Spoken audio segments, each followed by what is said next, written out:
Jericho ti chuan Bible a hian hun poimo tak a chelam pang en tirna a kop deuh thina chu voinia tan te po hian kan tu lai hun tan hian en tirna poimo tak te po ni narin oma a Jericho khopui ro pia lama kha Jericho wa thil kheng vel te Jericho le a che vela Israel fa te om dan le ni dan te thuthung thar khenga isoi na ron paltlang te akha song sung mai kha thil poimo tak kan hriat ta na chul Bible ani wangin Bible he pathian thu ni wang hian a chelam po ni se thalam po ni se poimo lo pakhat ma hi om lova han dan san thei hi om lova han lu chia thei om lova hei chu a ka re thiam lo em mai a chu lovang han ti chi ni miat lo mani chan chu a ka thu hi chun han te tak te po abo ra lai chuan leile wani bo ra ro se atia chu om sia chu pathian thu te hi a lu vel feka a poimo em feka ni ti kha min sil chiat atum ani man ta ila a thao me pathian thu chiari ni ngai thang Joshua le khabu bung ru chang khat atang hian Jericho kwa chu Israel te an lu thei lo nan an khar zata tu ma an chuak lova tu ma an lu thek lo tin lalpan Joshua ne na ente Jericho le an lal le mi chak huai sen te hi ikuta kapeto tin ral kap mi zong hian khopui hi velin voi khachu in han vel chuak potanga chu tiang chuan ni ruk in ti tur ani tin pui thiam pasari in bom malama beram pa ki to torot pasari an kenganga ten ani sari ni chuan khopui chu voi sari in vel chuakanga tin pui thiam ten to torot te chu an han ham ang tin heti hian nianga beram pa ki an ham rik ruai huna to torot ri in hriat huna chuan mi pui zong churing takin au tur ro se ti chuan khopui kul chu achim rupanga mi pui chu mani mazon chewa chuan an chowang ati tuna kan Bible chang han chian Israel faten kanan ram an lu dona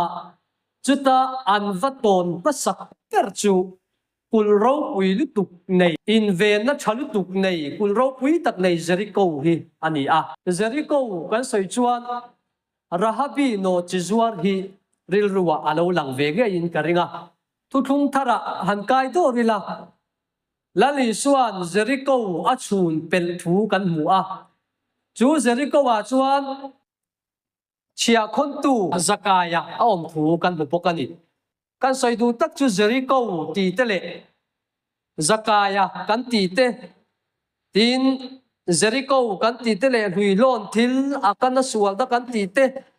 Jericho ti te le Rahabi no chizuar te hian in zom na thuk tak an na yani ti kha kan hriat a thain ka sia Bible hian Jericho hi a chelam pang angin ron lang thin buk ma sela a chevel hian zirlai poimo tak hi chu min nu chi ani ti a chiang in ka sia hei Jericho hi tum khopui ti na ni Jericho hi a ming dang pakhata chuan sa khopui ti na ni chu zentel khopui ti na ni a mi cheng te hi mina sa tak mai mi to khir tak mai an ni an rap thak ka ti tin tual kha ching takan ni an ti bokani Jericho mi te hi ti chuan milem biak ching milem ngai na mai an milem siama pia mai pathian zel mai mi an ni Jericho wa cheng te kha chu ti mek lai Jericho hi an fing niom tak ani tuna kul ro pui tak an nei Israel fa te an valu theilo nu turta na kul ro pui tak an siama kha hi story chuan heng Jericho mi te hi kul nei masaber in dona an him theina turta na mel ma te laka an him theina turta na kul nei masaber an ni tin history tarlan ani bokani an kul siam kha asan lam fit sob le pathum ania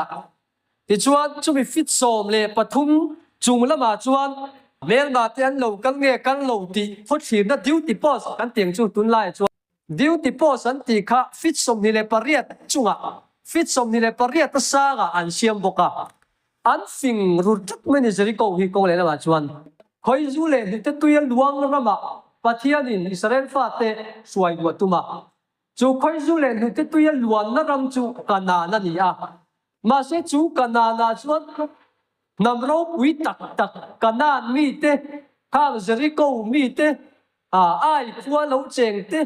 mi tâm tắc khăn ăn lâu chèn bel hen hul maya lan rau quý tắc lệ kun rau quý tắc te pokhan lâu này cái tiếng khá Canaan ram khá Israel phát tên na yan pathian ya pek chất lệ tí agai tua thaya khang ram hậu sát tắc tăng karwa le rang ka chak ro pui tak tak an ne yakha pathian hian ran rual ro pui tak tak an ne hi pathian hian Israel fa te hi ro chun ti ra tum ni in alang ani Bible in zia dana po lalpa ta na ser shan tang ka te rang ka chak te lalpa ta na ser shan an hi wangin mi pui te nan ma di chan pola an la thei lo ani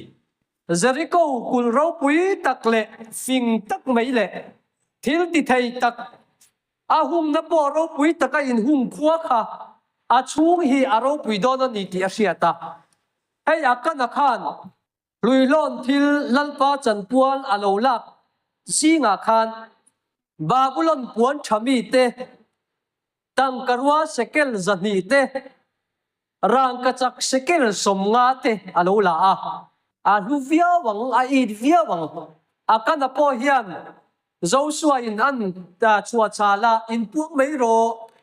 lalpa tan thil thalo en tinge I lo ti chuwang in thil te de puak mai ro ti khan ka ot e mani ka i te mani Babylon puan chami le rang ka chak sekel somnga le tang karwa sekel zani hi ka ot e mani yati ni chu zong chu pathian in Israel fa te om hun po nei lo thut bun po nei lo thale ra vak nei te kha kanan ram hau sak na kha ro chun tir atumani pathian hian chu wangin pathian in Joshua ne na kanan ram in valu huna chuan ai kupta chawa ka huai chua ni thale ra manale vamim ei tu atlato lawanga in do te ip te puya in cho om tonga in ei turin in tunun na tur cho mang atini chu tiang chuan kanan ram an valua an vaton masaper Jericho ale ai phua khan chu chu lo langa ai khu an va pai khan an ran rual zong tele an tang karwa te chu katan ni lovin nang mani tan in nei to zo kang ti in ai khua mi zong kha chu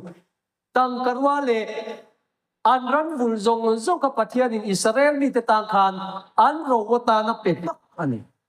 chu ta tang chuan a hiat mai in karing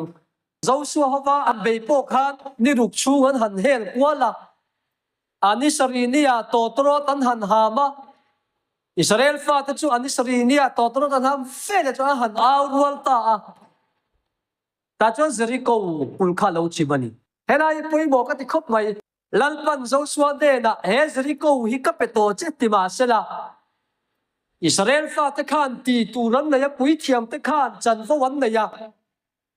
abe tu ta khan pathian in ka peto ti ma sela abe tu ta khan ti turan nei ve Jericho hi ni ruk chu an huwa laga ya anisari ni an huwa le ga ta chon to pui thiam ta nan ha ma ga mi pui te na satakin an anga ya di an chu anga ya ni nang ching fa sing ngai lo la sa chuak phut la au chuak phut ro pasal nei mi ai chuan khor du hian fatam takka nei do ne ti pathian thu tiam ni ma se kha ko har du khan ti tur nei au chuak phut la sa phut ring taka au ha khor du khan ati turan satani Jogai voinia Jericho tum kho pui zentel kho pui khoi na chan chin cha zentel ni akin don chuan in ti te ang Jericho kho pui le zentel khoi na chan chin cha hi te khin ani kan ram po hi kanan ram bangin lo ngai tua tang ina ko ngai na chan chin cha hian ro pui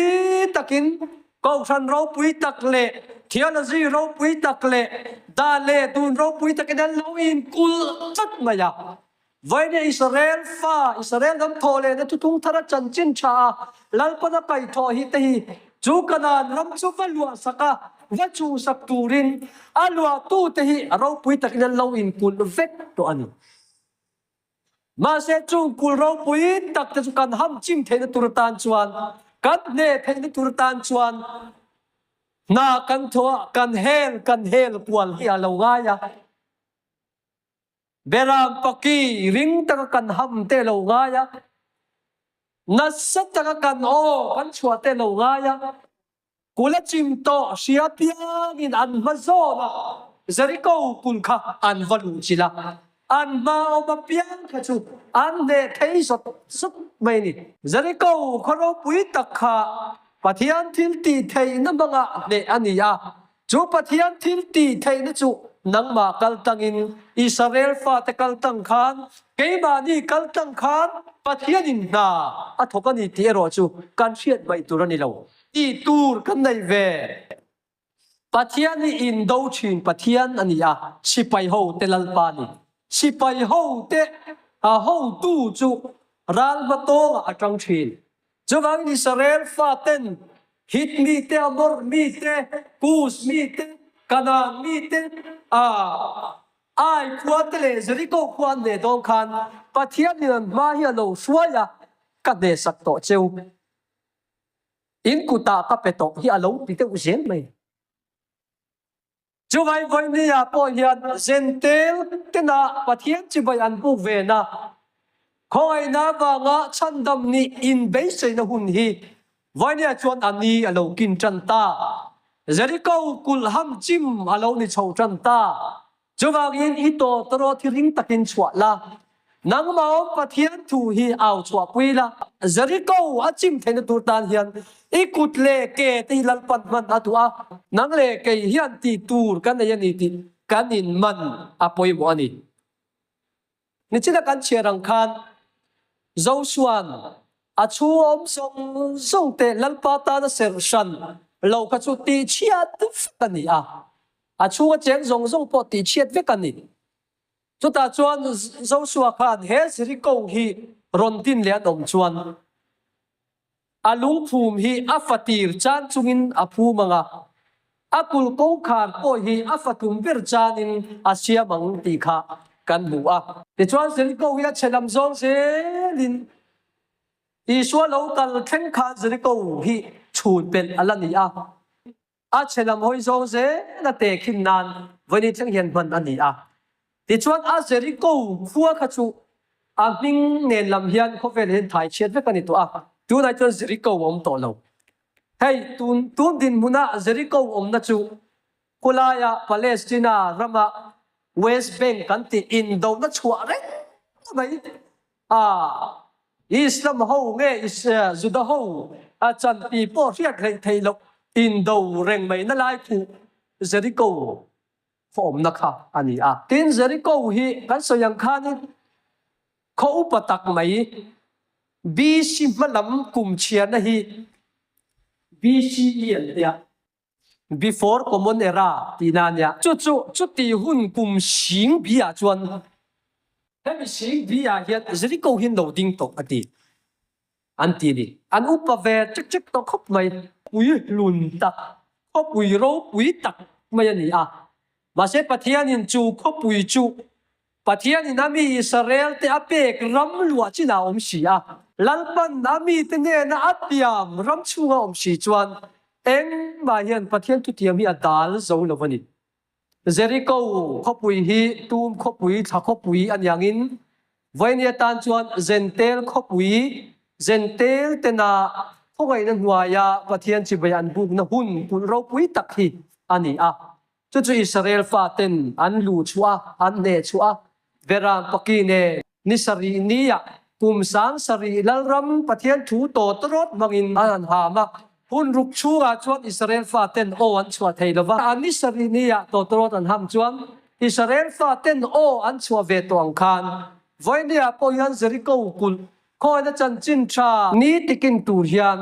Isua Krista dan ti fam kim tura lo ka lang chia khan zentel ti ni tikin turin nang le ke hi pathian in min ruata Jericho kul ham chim turin nang le ke hi min ruata ahun na thengta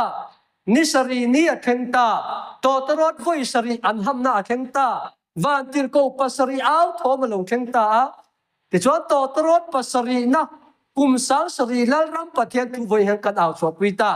chú vào in hết tổ tổ thi ring takin ham la in ren lâu la pathian ta ni ole ka ren lâu la Jericho kun ham chim ngay tu rin tu khung ral to Jericho po ham chim thei tu hian lal pam min tu ani ti kha kan in chian apoi mo mani Jericho kun chunga no chizwa rahabi pathian chi mi lo om ve reng voi nia po yan zentel ko ni chan chin chan wa yan pathian mi chan chua tu tam tak an om pathian chi tak tak an om ma se an thu thung von awanga mual liam mai tur an ni a an thu thung von awang le chu mi kul chu Israel faten an de do na wangin chan chua tu mi tam tak an om tin Jericho khuwa Zakaya te po kha Abraham fapa ani po hi ani sin a ina yan chan dam na lo theng ro se tin Isua khan Zakaya kha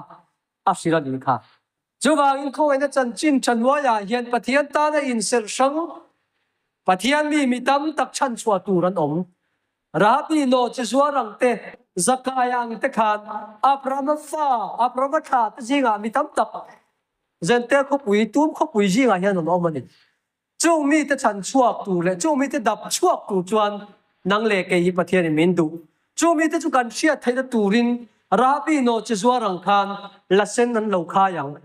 Isua Krista tlan na ti sen tu thung thar hi mi tam takin chan tu an om don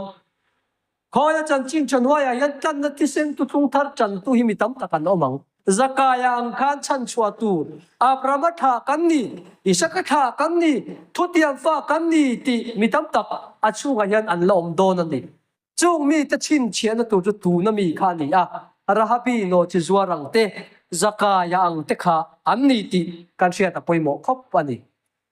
chu ta chu kan soi lang te le tu a soi tu tam ta ka om ma ro kan soi vek seng lovanga a poimo Jericho khopui apoi mo ang thuk zatin Jericho le ache ve la thil seng hi apoi mo ma kan hu mai thiang lo ani ti kha sia ila chome khang te kan han soi thei ni sela athu kan soi te pan kan za tan malmin som sak se